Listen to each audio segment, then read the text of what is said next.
Je me suis installé donc il y a à peu près 2 ans pour objectif de fabriquer des maisons en bois massif, rond, directement issues de la forêt sans transformation préalable. Et ça avec des forêts locales. C'est pour ça que je suis venu m'installer ici à Comelles, parce que tout autour, toutes les communes limitrophes et même sur la commune de Comelles, on a des plantations de ce résineux qui est le Douglas, qu'on appelle aussi le pin d'Oregon. Et pourquoi le faire venir d'autres pays ou de très loin dans notre pays alors qu'on en a sous la main? Le Douglas est un bois qui a été cultivé, qui est cultivé encore aujourd'hui. Les premières plantations ont eu lieu fin XVIIIe siècle. Donc on a des forêts aujourd'hui à maturité et qui sont exploitées et exploitables sans aucun problème. Donc on ne prend pas dans le stock de la forêt naturelle chez nous. Donc ça participe aussi à valoriser la filière bois, parce qu'un bois de cette qualité, c'est assez dommage qu'il parte pour faire des palettes. Le Douglas est une essence à bois rouge dans les résineux, donc il ressemble à un sapin, mais il n'en est pas un. Donc ce bois a la particularité d'être très durable, d'être un isolant naturel. Donc en fait, en intersaison, on n'aura pas besoin de chauffer une maison comme ça, si elle est bien exposée. Un bois de cette qualité en classe 3 qui va être positionné hors sol et à l'abri des intempéries, a une durée de vie énorme, quoi.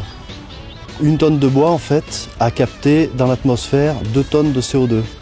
Et donc c'est un puits de carbone énorme, hein, un morceau de bois.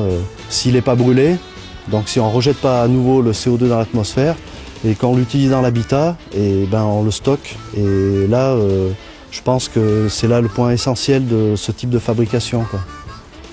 Voilà, en fait le process de fabrication est toujours le même. Il a été inventé par nos ancêtres. Je vais choisir les arbres en forêt, les marquer, je les fais exploiter.